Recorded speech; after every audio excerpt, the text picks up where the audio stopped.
since he was in high school, actually. Pastor Thomas started here as an usher at IFC. Before he was married, he was an usher, and so we've known each other for many, many years. So it's a delight to come back here now and have Thomas and Hawa here, because they're longtime friends of ours. Okay, as we said, we're going to look at Africans in Africa in the Bible. And I think that many people just assume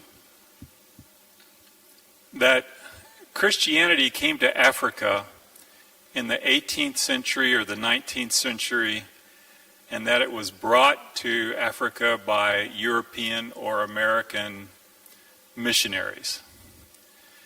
Now, if that were true, that would validate one of the criticisms that we often hear, and that is where people say Christianity is a white man's religion.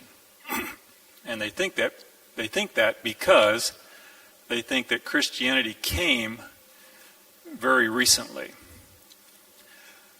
But actually that is not true, and that's what we want to do this morning, is look at all the examples, or a lot of the examples, where you see an African presence, not just in church history, but in the scriptural text itself.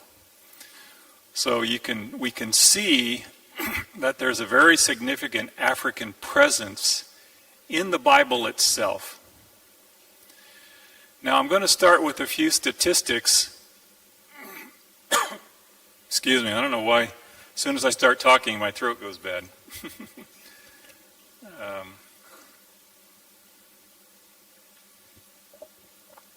But if we could have that first slide that I gave to the media department, just a few statistics about Africans and Africa in the Bible. There we go. I don't know which way. This is a very big screen now.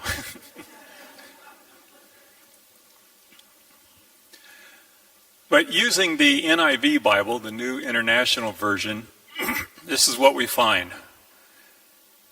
48 of the 66 books in the Bible have a reference to an African person or an African place. So far, I have found 1,345 verses that deal with Africa in some way.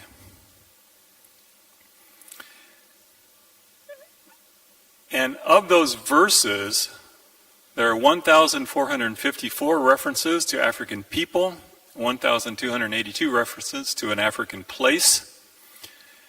And that means there are a total of 2,736 references to Africa or an African person. Now, we don't think about that. If I were to ask you how many verses in the Bible deal with Africa, you might say 100. Maybe if you're optimistic, you might say 200. I doubt if anybody would say 1,345. But they are there. And if you want to see those verses, of course you have to buy my book. But all of this information is in the book that I wrote, Africans in Africa in the Bible. And in fact, let me give you a little hint. Those numbers are more recent than these numbers, because after this book came out, I've found another 20 or so verses and more references. So even this is already out of date in terms of actual numbers. And if you, sorry if I can,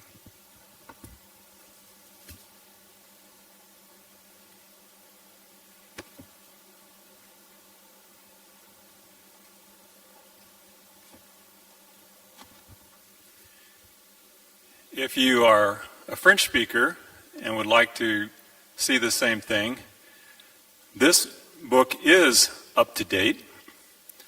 L'Afrique et les Africains dans la Bible, that you can buy at CPE in Cocody. So they have this book for sale as well. And this has only come out this year, so it's up to date.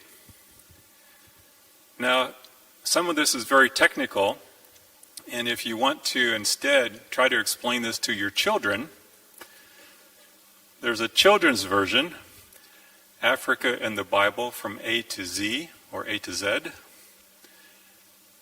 All of these, well, the English ones can be purchased on Amazon or Barnes & Noble or there are other sites where you can buy the books. The French one is only available if you go to CPE in Cocody.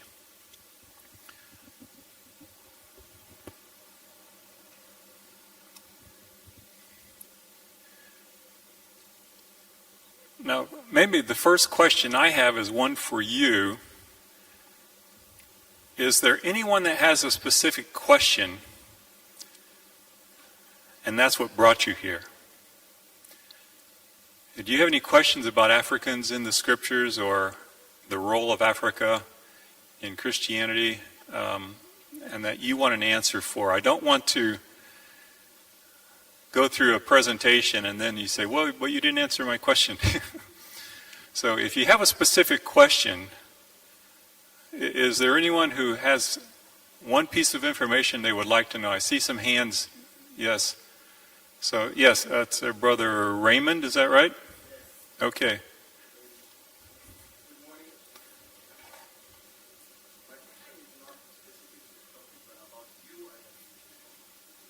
Uh-oh.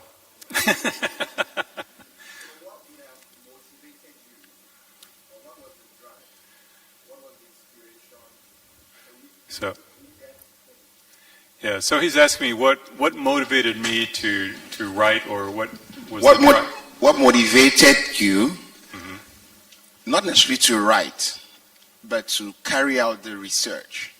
You know, I like the intro of many people think Christianity in Africa is an imported religion. And then, sorry for the term, it's no way, but it's still a white person doing a study on Africans and Africa in the Bible. And it will be interesting to know what was your specific motivation for doing this research. And thank you for doing it in the first place. Sure. Okay, can I answer that one first, and then we'll get to the next question. So like I said, I lived here for over 30 years. And my observation of the church, and I'll speak just especially about West Africa. I've been to South Africa, North Africa, and East Africa also, but most of my time has been in West Africa in terms of visits. I see a couple of threats, two really serious threats to the Christian church in Africa. And one is Islam. And Islam always says Christianity is a white man's religion. They feel like Islam is not. And so if we don't know how to give an appropriate response to that question, then we will leave thinking, oh, you're right, it is a white man's religion. And that's why, we have 1,345 verses in the Bible that talk about Africa. And so my response to Christianity as a white man's religion is, well, what Bible are you reading? Because my Bible has 1,345 verses that talk about Africa. So how can you say that? And we'll look into some of those cases that I want to present. And the second threat, which I used to think Islam was the greater threat, but now I don't. I think this is a greater threat, and that is from African traditional religion. ATR, it's usually abbreviated as ATR. And that is where people say a true African doesn't worship God, the God of Christianity. a true African worships God of our ancestors. And there's a strong emphasis put on ancestral religion. And I mean, some of the stories I'm hearing from a friend in Benin, a friend in Kenya. I know a person in South Africa who is fighting this as well. In some ways, I think that's the more serious threat. That if you're really a true African, you should not be a Christian. You should worship the ancestors. And so what motivated me to do this research is to show that, no, there are plenty, we have African ancestors in the scriptures. So why don't they count? So that was what motivated me. So in response to what I see as two threats in front of the African church, that's what motivated me to write those books.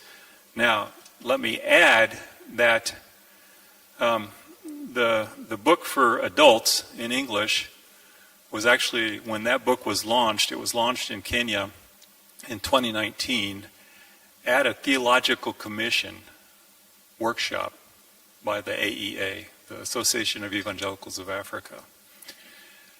And I thought, oh good, I'm going to get a lot of emails and people wanting to know more, because these are people in theological institutes, Bible schools, whatever, seminaries. I got no response. And that was surprising and a little bit disappointing. And the editor of the book said, you know, Tim, your book is very good, but it's very academic. And can you write a version that is for the general public instead of for Bible school students and pastors? And I said, okay, that makes sense. But before I had got very far in that process, one of their editors came to me and said, Tim, what if you wrote it as a children's book? And I said, now wait a minute. You know, I was in my 60s at that time. I've never written a book for children. And I mean, so we're going from academic to general to children. As you're asking a lot. But as I prayed about it and thought about it, I am convinced that that's really the way to go. If we want to see an impact on the continent, we need to reach our children. We need to start early with these ideas that the scriptures are filled with examples of African people and places. And so there are African ancestors in the scriptures, there are African people and places in the scriptures, and then of course when you go into church history you can find a lot more, especially in North Africa. And if children can grow up with that as a foundation, that will really help the church in the future. So that is why, any future writing I'm doing, I've got a second volume of the children's book ready. I'm working on another children's book on another topic. But I think my future writing will really be for children, not for adults. So I hope that answers your question. Okay, now next to you, there was another question. Yeah, good morning. Good morning. I have 3 questions. First of all, I'm hoping you'll address the issue of which of the children of Noah Africans descended from, because of the myth out there that we came from, the bad one. Then secondly, I'm wondering what your book considers African. Is it every black person mentioned in the Bible, or is it those that are actually originating in Africa? And third, had a curious conversation out there. Apparently among the Yorubas of southwestern Nigeria, they claim that Queen Bathsheba either originated from there or was buried there. I don't know if that features in any of the things that you want to see. Thank you. Okay. The third question, I'm not sure I can give an answer. I haven't looked into that at all. But the first two questions are very good questions. And yes, in fact, that's one of my first points concerning the children of Noah and the descendants of Ham. So we'll look at that. And then also, who's an African? And there's a whole current of theologians, a whole, I don't want to say a cult, but there's a whole party of theologians who are known as, they call themselves Afrocentric theologians. Okay, and there are Afrocentric theologians who emphasize the African presence in the scriptures. Now, I'm very much in agreement with that.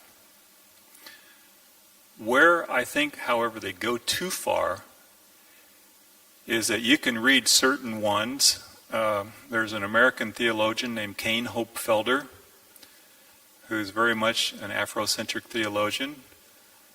But for many of these Afrocentric theologians, everybody's an African. You know, Moses is an African. Jesus was a black man. I mean, they just go too far, in my opinion. And other theologians respond to them. And even, there are several writers and theologians who are very, very sympathetic with the cause of Africans in the scriptures. But even they say, but the Afrocentric theologians go too far. You know, there's just not proof for what they are claiming.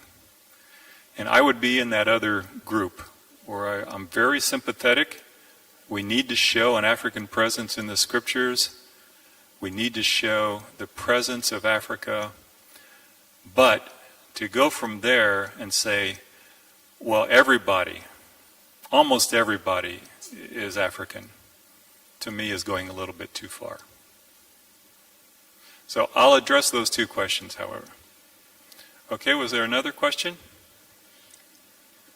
Yes, I just want to make a contribution to something that you said, that the greatest threat to Christianity is from Islam and the traditional religious people. Why that might be true, I think that the greatest threat to Christianity is within the Christianity body itself. The compromises that the church has made, if you see one of the strangest cults that have been started to dilute Christianity, came from within the church. You look at cults like the Jehovah's Witnesses. You look at cults like Jesus Christ or the Latter-day Saints. And there are so many of them. And it started by the church compromising. You look at the LGBT now, which is against God. Right. And there are churches that are ordaining LGBT pastors.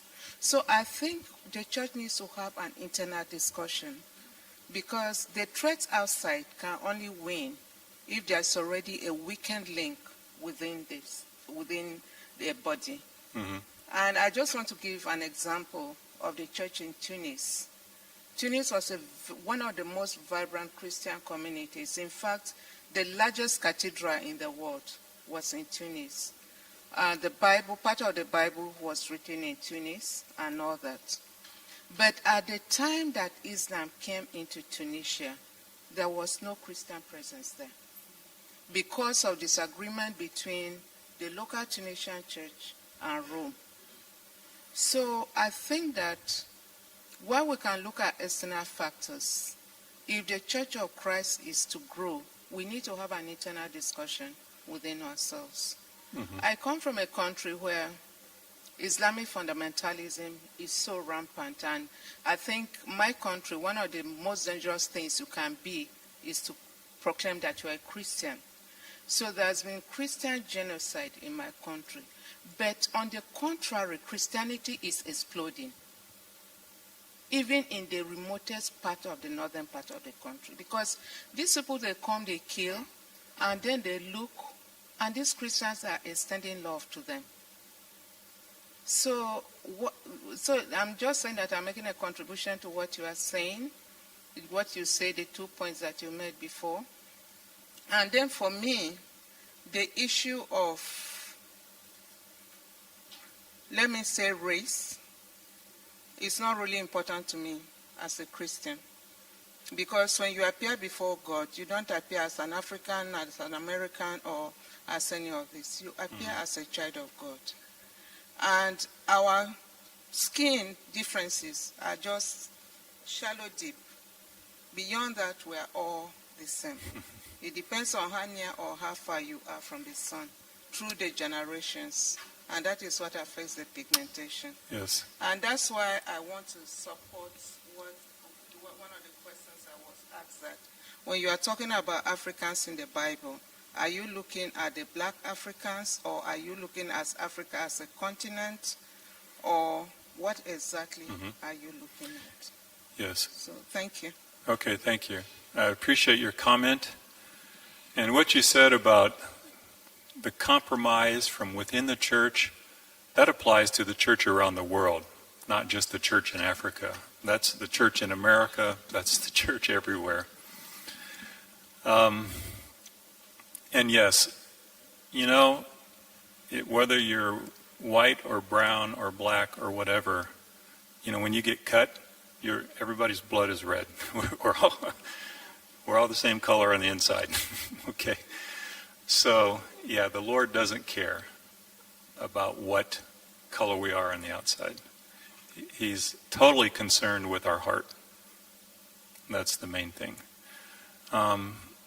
Maybe just to give one quick answer to part of your question. Who's an African? And I think there are black Africans and there are white Africans, and brown Africans. But people from Tunisia, you gave that as an example. You know, you have the Berbers, the Berber people, who have lived in North Africa for over 5,000 years. But they're not black. Maybe they're not as white as I am, but almost. And to say, well, you're not an African, you say, well, wait a minute. We have lived here as a people for 5,000 years. How can we not be African? So I define African as a person who has lived in Africa. The original people group has lived in Africa. And we'll look at a couple examples of that. Okay, was there any more questions? I don't want to exclude too many people, but we also need to get into the main meat of the subject here. Yes. Good morning. Good morning. I was about to pause considering where you were going to with who is an African, because to me, I think I was interested in that. That's where my question was coming from, because I wanted to know who is actually an African, because like she was saying, is he a black person or a white person? Because for me, Africa is a psychological stuff. That's because before Africa as a name, which I don't like using, came into existence from 1884, 1885.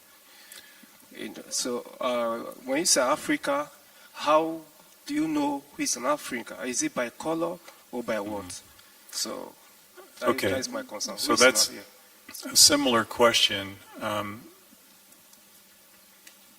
I don't know, you mentioned 1884, 1885. I don't know what event were you talking about, the Congress in Berlin, where they divided up, European nations divided up Africa into colonies? That's true. But the word Africa has existed for over 2,000 years. It was, the Roman Empire had part of Africa, around Tunisia, western Libya, that was a Roman province that they called Africa. So that's where the word came from. And I'm not sure, some people, they debate the origin of the name, And when you get over more toward East Africa, today it would be Djibouti, that area, Eritrea. But there's the Afar people.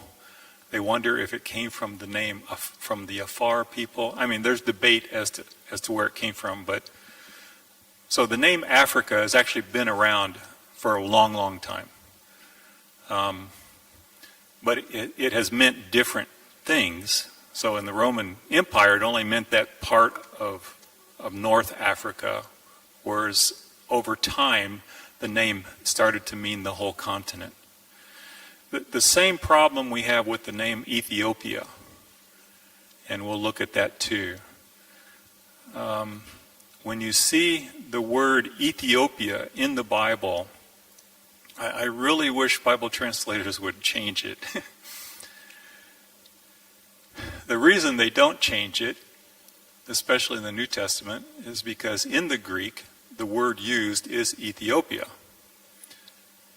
But what needs to change is that the Greek meaning of the word Ethiopia literally meant burnt face.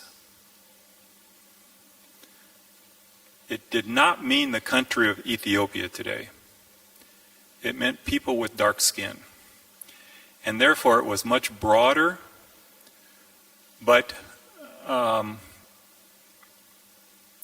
in the Old Testament, you see references to Cush, which many Bibles have translated as Ethiopia, which is actually an incorrect translation. So I wish they would, more modern Bibles in the Old Testament translate the word Cush as Cush, which is correctly done. But Cush is actually in northern Sudan, and it's traditionally where you have, you know, in northern and southern Sudan, you have some of the darkest skinned people in Africa. And that's why the references to Cush and Cushites and that, you are definitely talking about black Africans. But when you start talking about the Egyptians, talk about the Libyans, there was a lot of intermarriage that took place.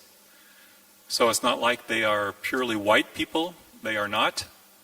Egypt especially was the crossroads of many cultures and many people groups. So it was a very cosmopolitan place even thousands of years ago.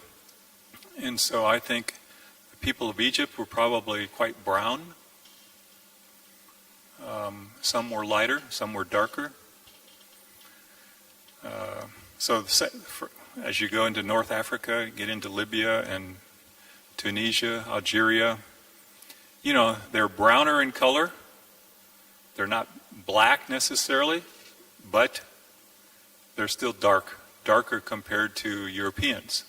So do you call them white? Do you call them brown? Do you call them black? You know, you get into all these questions about race, which are very tricky questions because,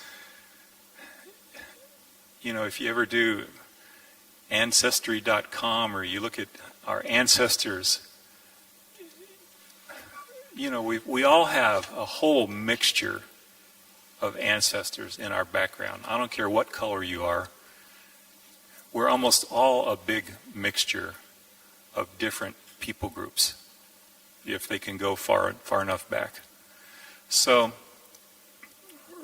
race is really, as some of my friends have said, you know, there's only one race, the human race. And I think that's true. Because if you go far enough back, we are all mixtures of different people groups. And even different colors of skin. God doesn't care about that. You know, what he cares about is what's in our heart. So, let's start with looking at some different texts from the scriptures and looking at examples.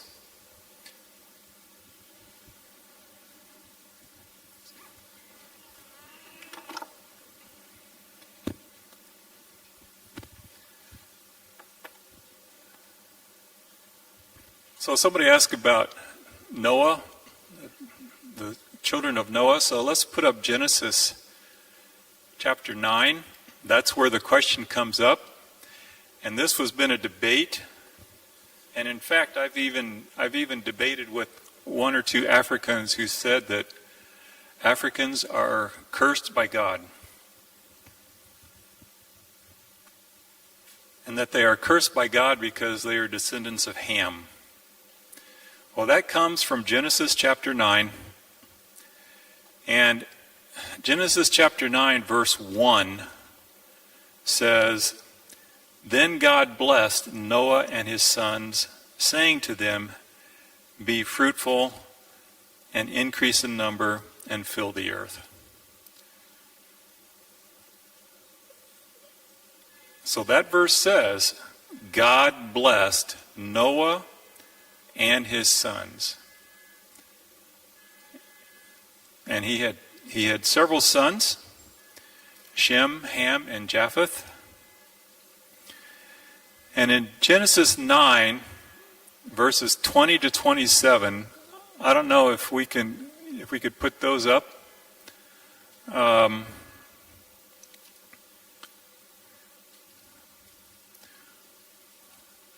And it talks about this problem where Noah was a man of the soil.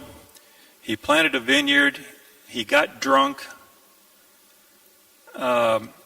He lay nude in his tent.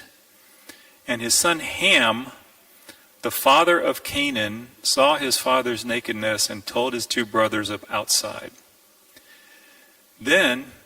But Shem and Japheth took a garment and laid it across their shoulders. Then they walked in backward and covered their father's nakedness.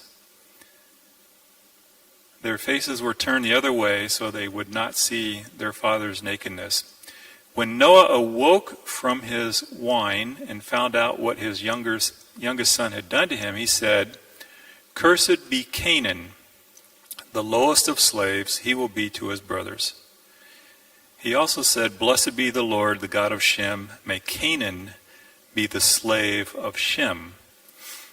May God extend the territory of Japheth. May Japheth live in the tents of Shem, and may Canaan be his slave." So we see something here that has been taken by people who wanted to find a reason for their hardness of heart and who wanted to defend slavery. And they said, oh, you see, Ham,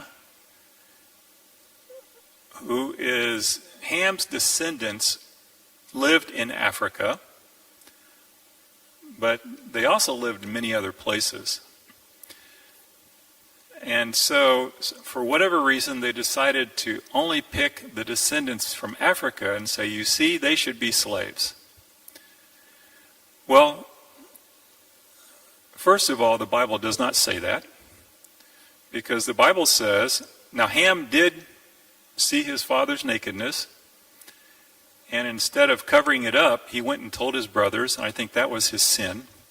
I don't know if I don't know what his attitude was. The scriptures don't say.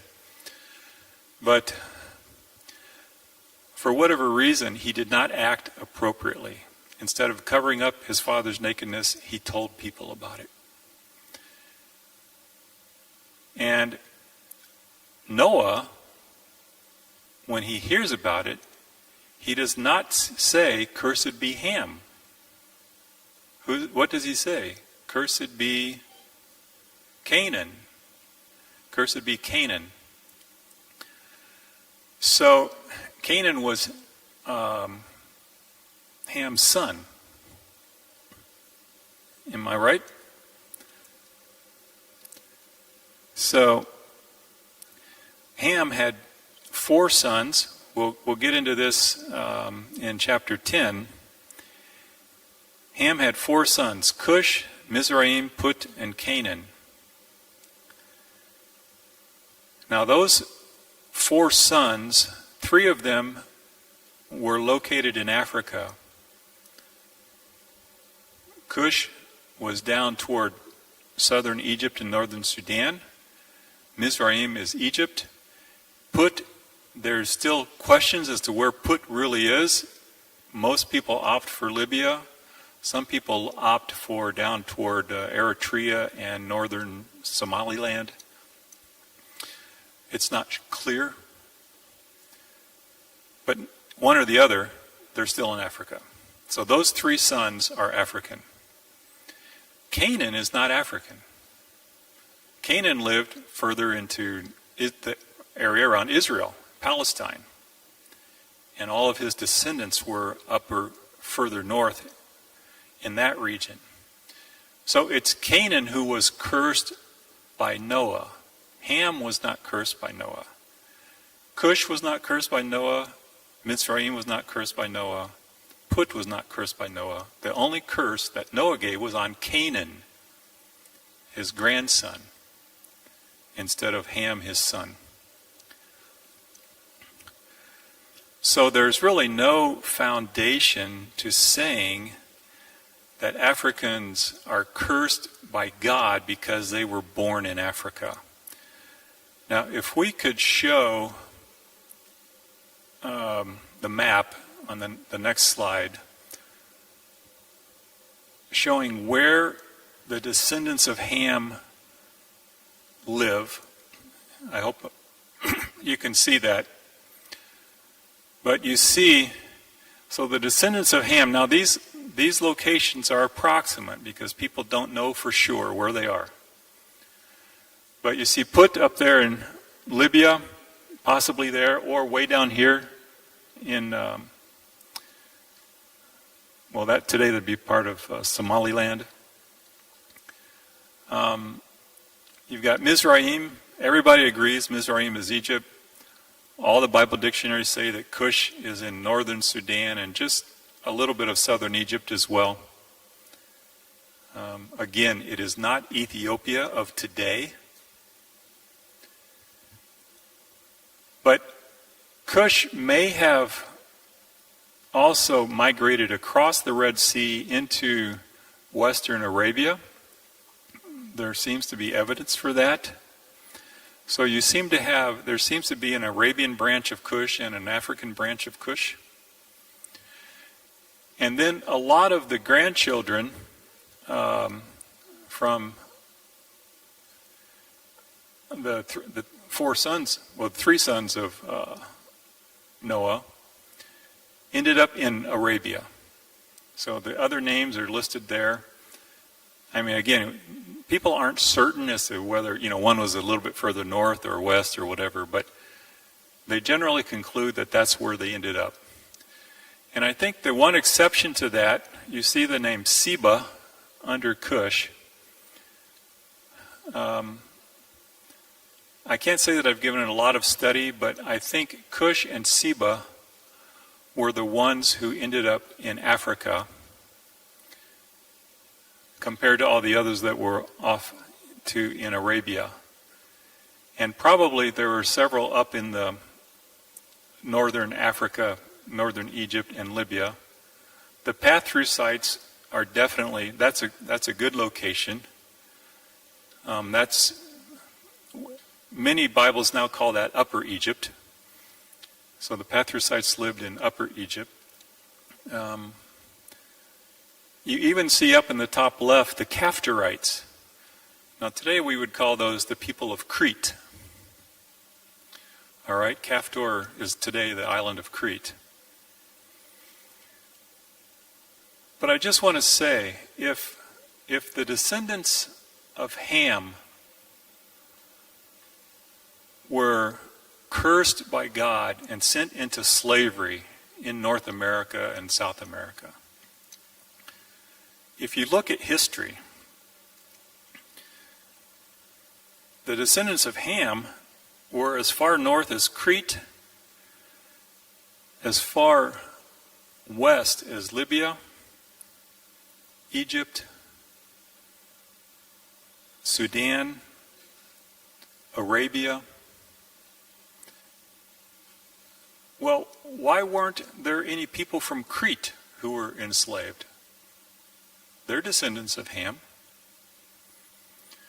Why weren't any people from Libya enslaved? They were descendants of Ham.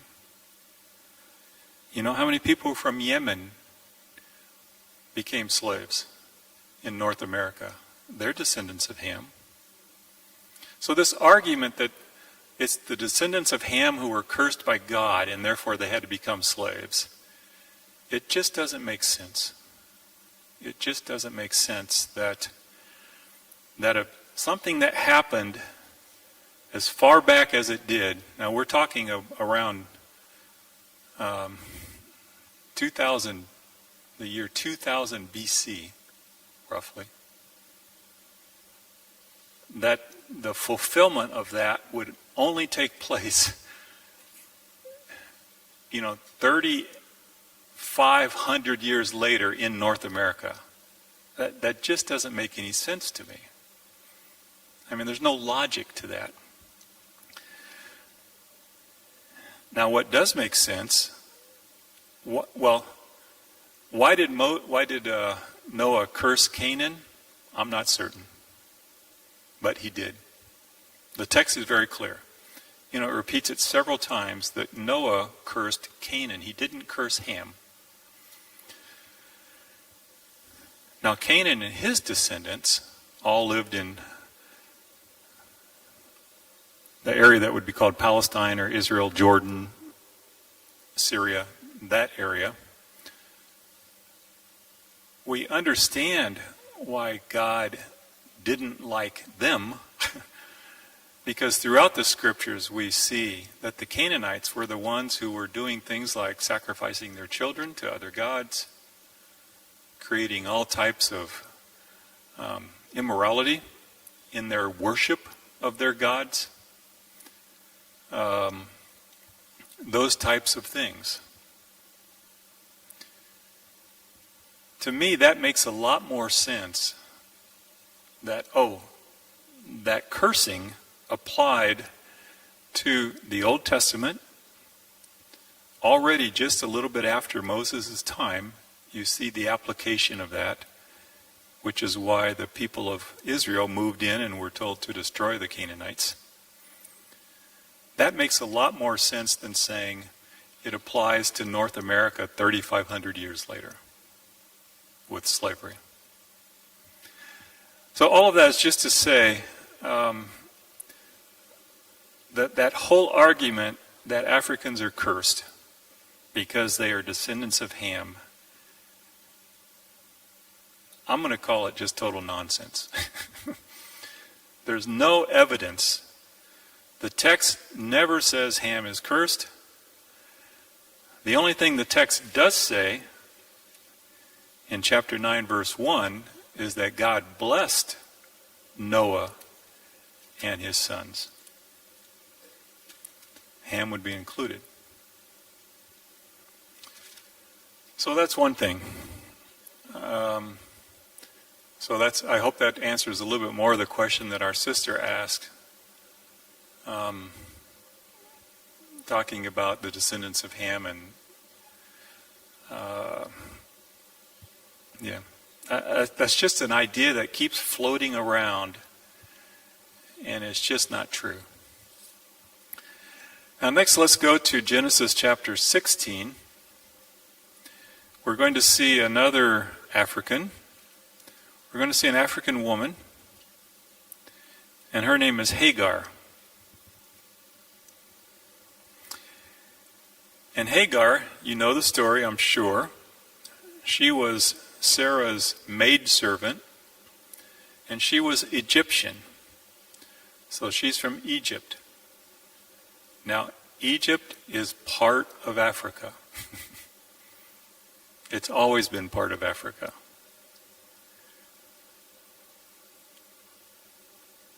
Now, she's not black, but she's probably dark. She's not as white as a European, I wouldn't think. But no matter what color she is, Egypt is part of Africa. So if she's an Egyptian, she's an African. And in verse 10, chapter 16, verse 10, well, you know the story. She was driven out. She and Sarah had a fight. She was driven away. She just figured she was going to die. And the angel of the Lord came to Hagar and talked to her. And she said, I'm running away from Sarah. And in verse 9 it says, the angel of the Lord told her, go back to your mistress and submit to her. The angel added, I will so increase your descendants that they will be too numerous to count. Your descendants will be too numerous to count. Now, there are 3 other people in the Old Testament to whom God made such a promise.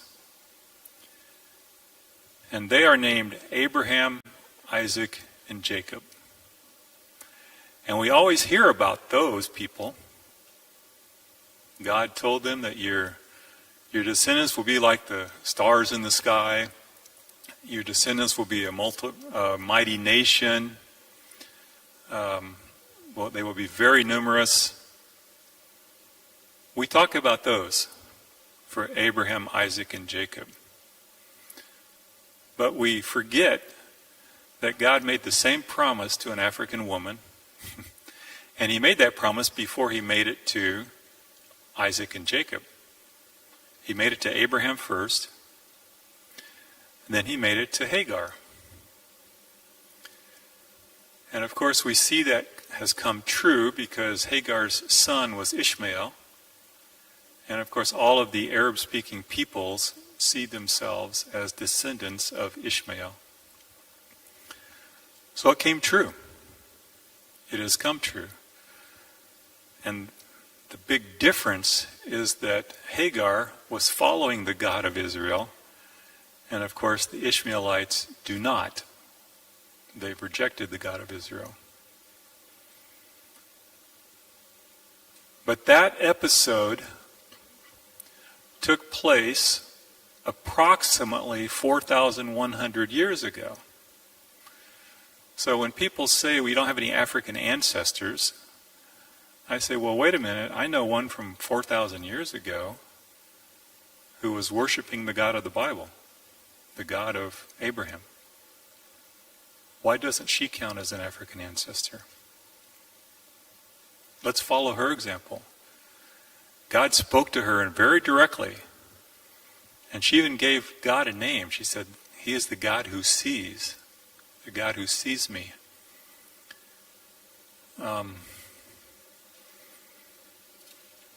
So let's include her as an African descendant, as an African ancestor. So that's one example. Let's go now to Exodus chapter 6, verse 25.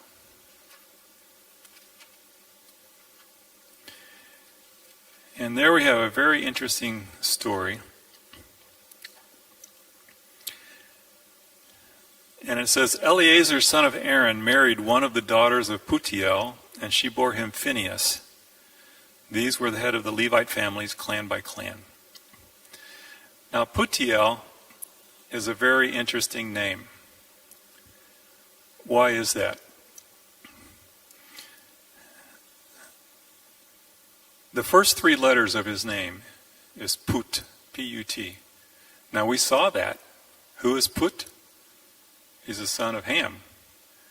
There was Cush, Mizraim, Put, and Canaan, the 4 sons of Ham.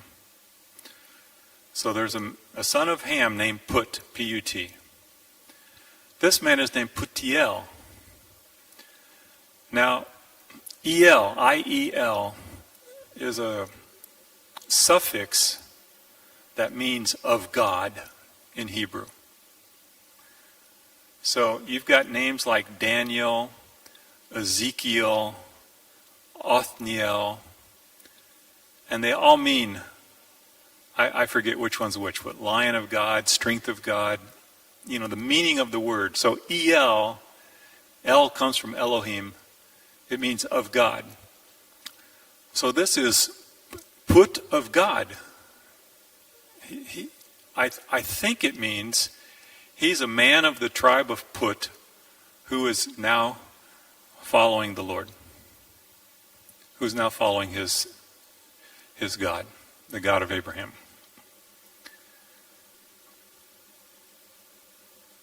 Now he has a son named Aaron.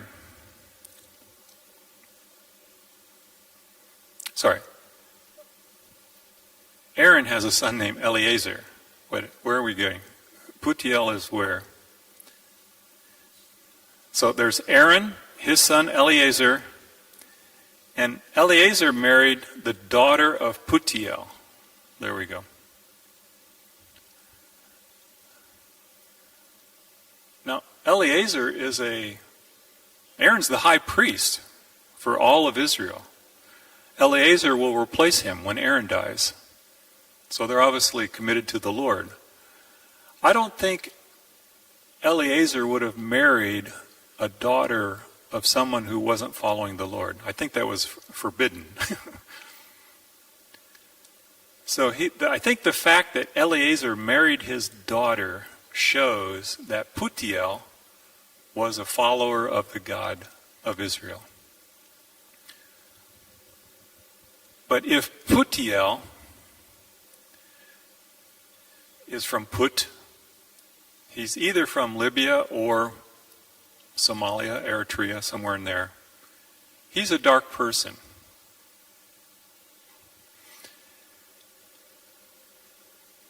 And he has a daughter. Now we don't know where Putiel's wife came from,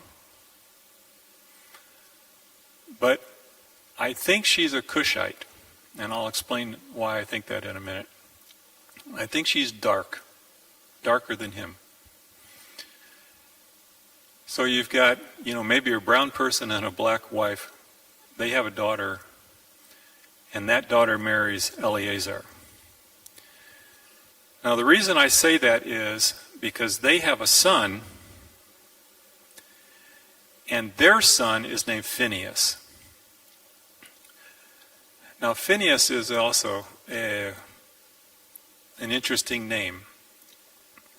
It's more of an Egyptian name, and in the Egyptian language, the PH, f, is the definite article, which means the. And the last part of his name, Nehas, but it comes from a word, it's called Nesu, something like Nehsiu, something like that.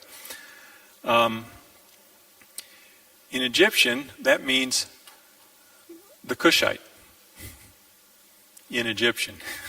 So it's like saying Phinehas' name means the black man. That's what his name means in Egyptian. So they had a son who was very dark. So that's why I think Putiel's wife must have been a Cushite. Because their son is literally called the black man. So that's what Phinehas means. Now he is a follower of the God of Israel, just like his father and grandfather were. And he becomes high priest of Israel for many, many years. But he's very dark. But you see, you don't get that just by reading the text. But when you look at the meaning of the names, and okay, you can't be 100% certain, but it seems likely, it seems very likely that that is the case.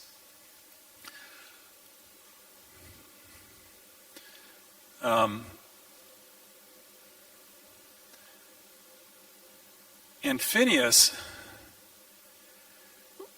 we've seen Phinehas, we'll see him in Numbers chapter 25, where there's a plague coming upon the people of Israel because they are being sexually involved with Moabite and Midianite women, and God sends a plague. And Phinehas is the one who goes in and actually kills one of the leaders who was involved in all of this. It drove a spear through the body of both the man and the woman as they were having relations. In Numbers 25. And because of that, God put a stop to the plague.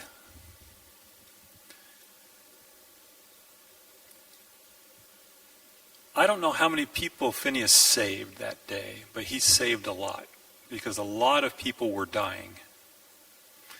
Now, he did something very drastic. It sounds kind of gory to us today.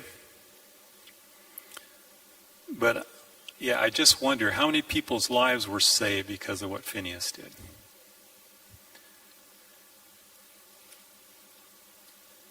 But I want to go over to Psalm 106, verses 30 and 31, because it talks about Phineas. Psalm 106, verses 30 and 31.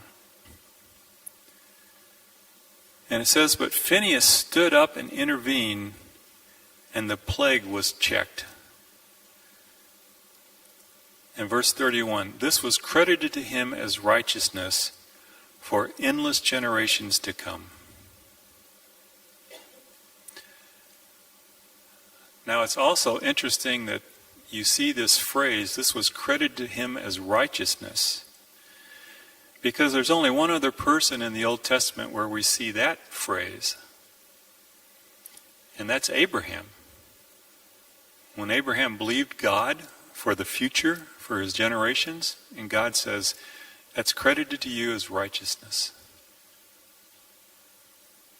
But we see the same thing for this very dark high priest of Israel, whereas what he did was credited to him as righteousness.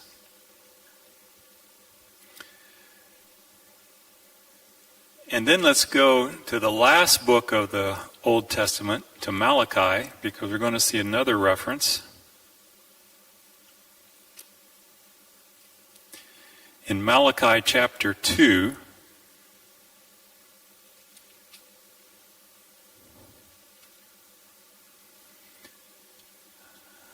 verses 4 to 7.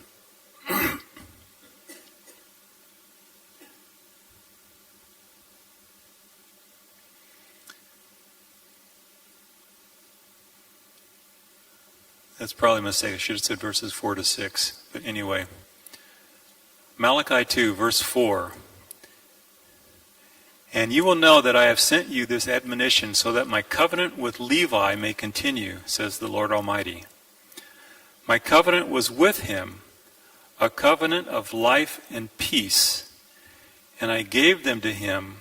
This called for reverence, and he revered me and stood in awe of my name. True instruction was in his mouth, and nothing false was found on his lips. He walked with me in peace and uprightness, and turned many from sin." Now, you read that, and it says, oh, he's talking about Levi. But when you look through the Old Testament, you don't see any story of Levi that talks like that about him. There's no example anywhere of Levi. But there's very much wording like that concerning Phineas, who was a descendant of Levi. Because he was a descendant of Aaron. Aaron was a Levite. So, when you go back to Numbers, and I hope I've got the verse right because I didn't write it down. In Numbers 25, the story where he intervenes and kills the couple, in verse 12, let me start with verse 11. Numbers 25, 11, and 12. "Phinehas, son of Eleazar, son of Aaron, the priest, has turned my anger away from the Israelites, For he was as zealous as I am for my honor among them, so that in my zeal I did not put an end to them.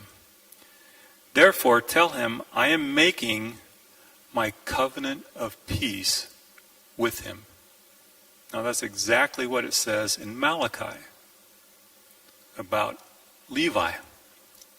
He's got this covenant of peace. He and his descendants will have a covenant of a lasting priesthood, because he was zealous for the honor of his God and made atonement for the Israelites. So you see some of the similar terminology used in Numbers 25 for Phinehas that you see in Malachi chapter 2 talking about Levi. But nowhere in the scriptures do we see those ideas related to Levi. They seem to be related to his descendant Phinehas. So, again, that's a hidden presence. You don't know that he's talking about Phinehas unless you study a little more and look at it, try to search and say, well, who's he talking about? Now, I'm not just making this up. You can look at a lot of different Bible commentators. They will say the same thing. So a lot of the ideas I'm giving you are not necessarily original ideas, but as I worked on the book, I tried to do a survey of different Bible dictionaries, different commentators, whatever, and draw conclusions based on their research. They are more the experts. I'm more of a combiner of, I curated the information and tried to draw it together and make conclusions.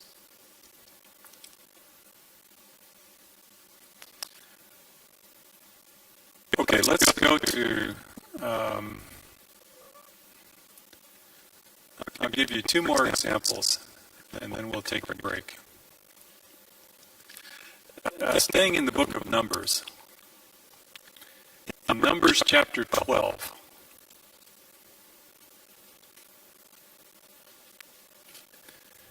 we see this story of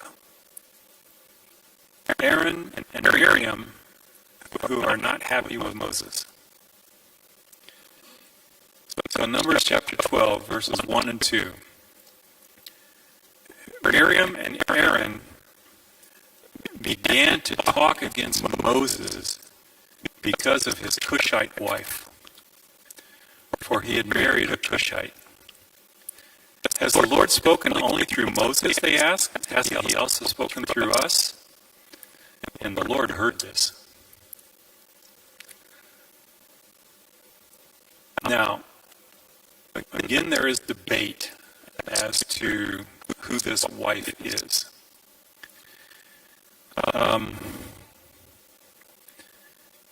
But the text says very clearly, because of his Cushite wife.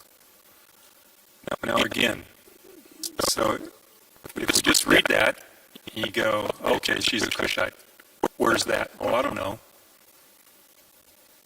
But Cush is in North Africa, in northern Sudan today, and southern Egypt. So it's a place where the people were very dark. And some people say this is a reference to Moses' first wife. What's her name? Zipporah? What? I'm sorry. Zipporah, yeah. But when we see Zipporah in the book of Exodus, she's called a Midianite. All right? Her father was Jethro, and they were Midianites. Well, Midian was in southwestern Arabia. So south and east of Israel. It was not in Africa.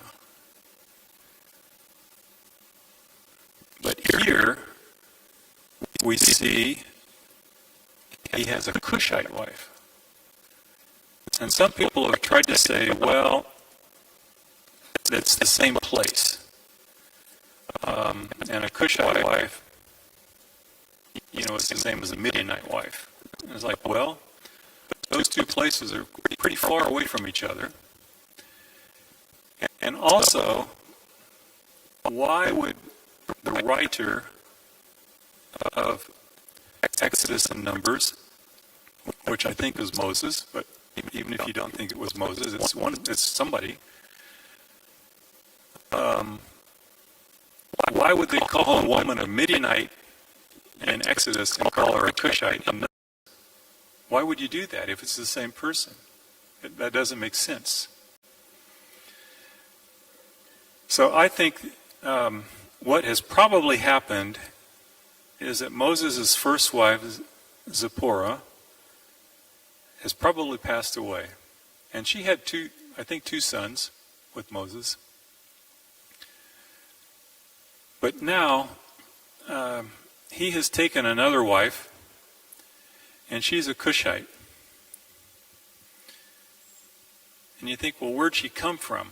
I mean, how'd she get involved with Moses? How did she even know him? But when the people of Israel left, in Exodus chapter 12, when the people of Israel left Egypt, they didn't go by themselves. In other words, everybody who left it wasn't just Israelites.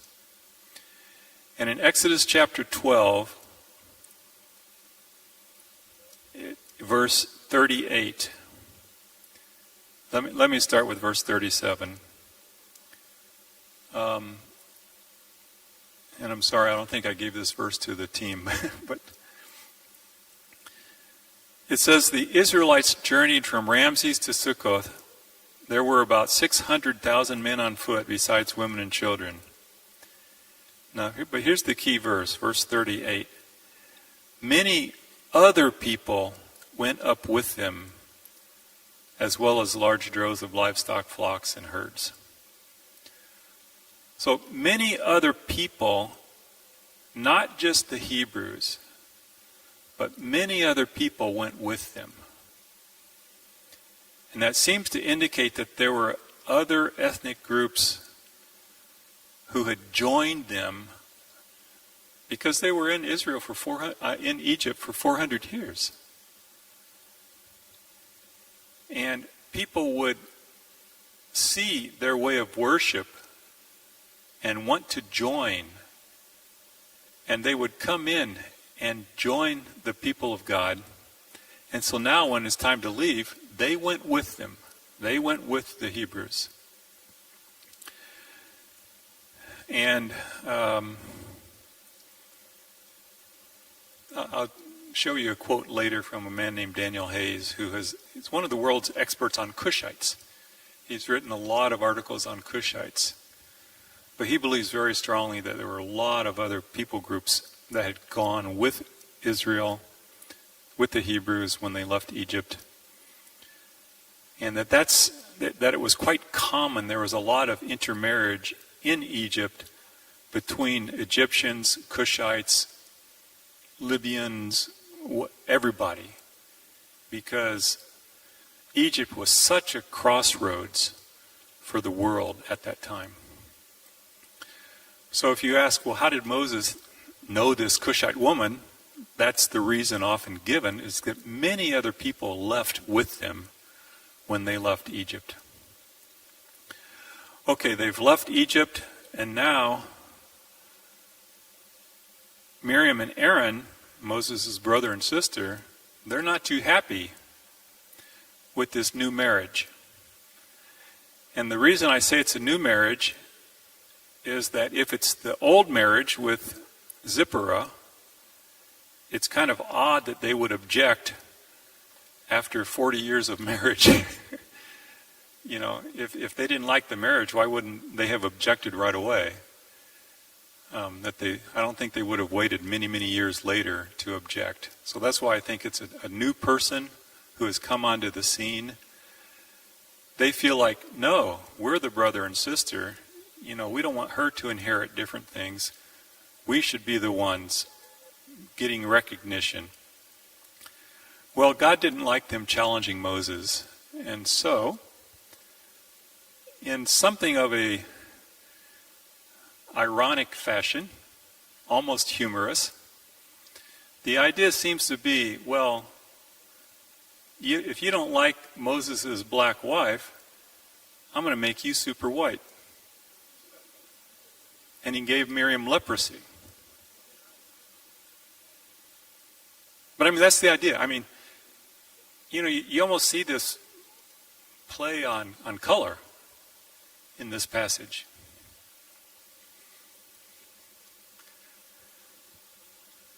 So, I find it interesting that Abraham had an African wife, Moses had an African wife. We don't talk about that. Why not? I don't know. You know, so we've got these examples. You know, Moses and Aaron and his wife, they lived 3,500 years ago, roughly. Aaron, Putiel, Phineas, Moses' wife. You've got these examples. Like, well, those are our African ancestors. Why don't they count? If we want to follow the way of our ancestors, there they are. Let's follow them. And one final verse, and then we'll take a break. And again, I did not give this verse to the media team, but in Jeremiah chapter 13, verse 23.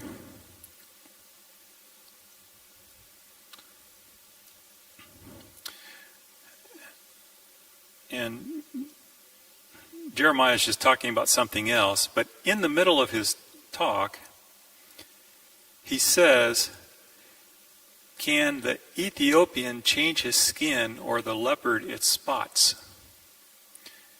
And again, if you look at different translations of the Bible, many Bibles now say, "Can the Cushite change his skin?"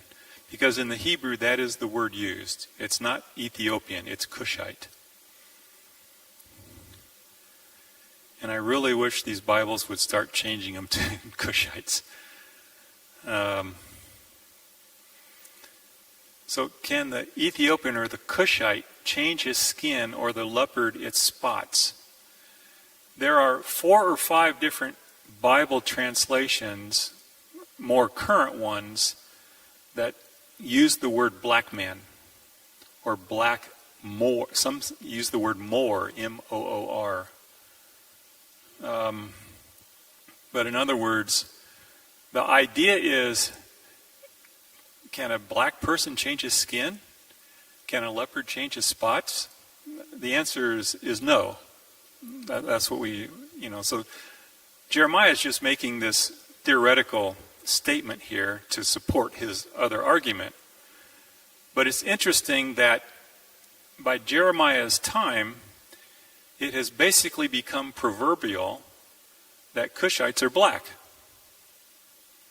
That's what he's talking about.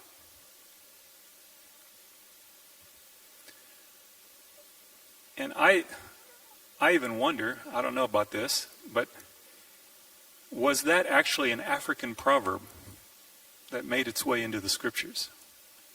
You know, Africans have a lot of proverbs. Is that maybe an example of an African proverb that made its way into the scriptures? Can a Cushite change his skin or a leopard its spots? It sounds very African. So, but it's just to show you that earlier when we saw the map of Africa where the sons of Cush and others had migrated, many of the sons of Cush went to Arabia. And so there is an Arabian branch. But by the time of the prophet Jeremiah, it's become proverbial that Cushites are black. And so the Bible, almost all the Cushites that the Bible talks about are black, not the Arabian lighter side. So, again, that's when you see Cushite, when you see Ethiopian, really think about northern Sudan and not the current country of Ethiopia today. So I think I'm going to have a break there unless if there are any questions right now on something I've presented, we can go ahead and do that, and then we'll take a little break. And I know some of this is controversial, and because nothing is 100% certain, okay? But I'm talking in terms of probability.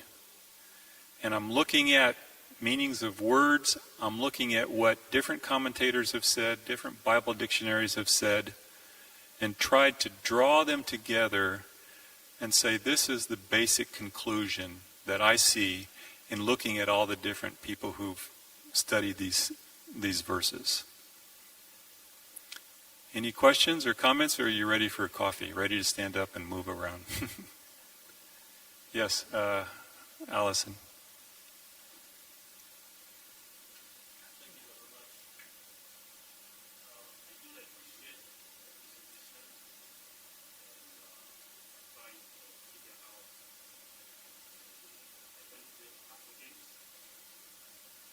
Okay, there's a microphone coming.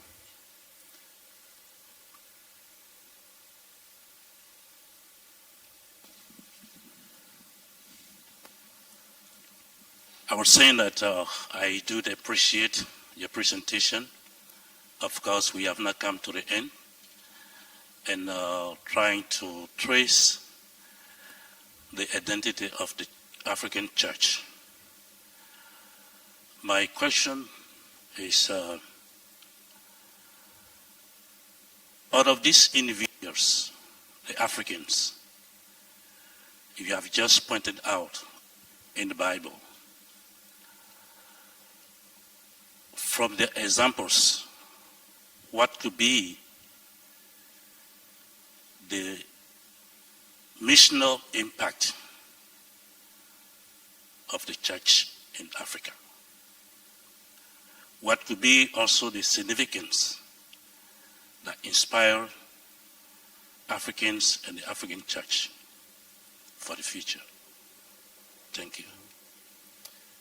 Okay, now to answer that question, you're going to have to come tomorrow.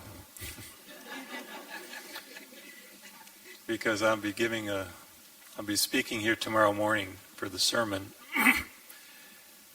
And there are 3 passages in the New Testament I'm not going to talk about today because I'm going to save it for tomorrow. But my basic theme for tomorrow is African church and mission. And I think there's a strong case to be made for the African church that it was already involved in mission and we don't see it. So I will answer your question tomorrow. So I'm going to force you to come back if you want an answer.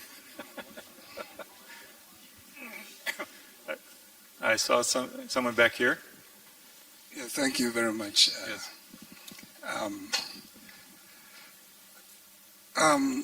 I want to commend you highly for the fact that you're giving room for speculation. Sometimes these are based on your conclusions, and there's room for an expansion and also for research purposes, because that's not the conclusion. And my question has almost been asked by our brother. But the last verse which you gave, can a leopard change its spot? And just compared to the Cushites and Ethiopians, I think that if we say that, as human beings, we don't care about the color, we will be maybe for lack of better word, pretending. Because in this world that we live in, whether we like it or not, most of our institutions, we may not say it loud, but there is a color consideration in most of the decisions that we make. Yes. And that affects the way we see God and even how we relate to them. And some of them can be found in our language. The last bit that you gave, can a leopard change its spot? No. Can a cushion change its spot? It's just like in our English language where we say, every bean has its black. The bean is the good one. The black suggests something negative. So, we've seen this. And even in our local language, there is a proverb in my language that says that when you're going to church and you see a white man, you've seen God. So you can turn. We subtly have this woven into our language and our considerations. So coming back to this, would you recommend that maybe moving forward after having heard this, African missionaries and preachers should begin to emphasize the black people in the Bible and their contribution? Thank you very much. Yes, I agree with you. I think this is one thing that is missing. You know, again, I said that's why when my book was passed out to the Theological Commission of the AEA, I thought, great, these are the people who need to teach and preach this. I didn't get any response. So I don't know. But yes, I agree with you, which is why I wrote the book. And someone asked earlier about, well, why are you a white guy writing a book on Africans in the Bible? You know what? I've asked myself that question many times. There are many very qualified African pastors in the past, African theologians in the past. I thought, why didn't they write this? I don't know. I don't know. But all I can say is the Lord put it on my heart to do it. And just in the sovereignty of God, that's how it's worked out. And I really hope some African theologians will take it and run with it and improve upon it. But that's just how it has worked out so far. Okay, well, let's take a coffee break. We'll take a break for 15 minutes, and then we'll come back. So come back at about 11. Where's the clock? Is there a clock? So 11:17. Okay, thank you.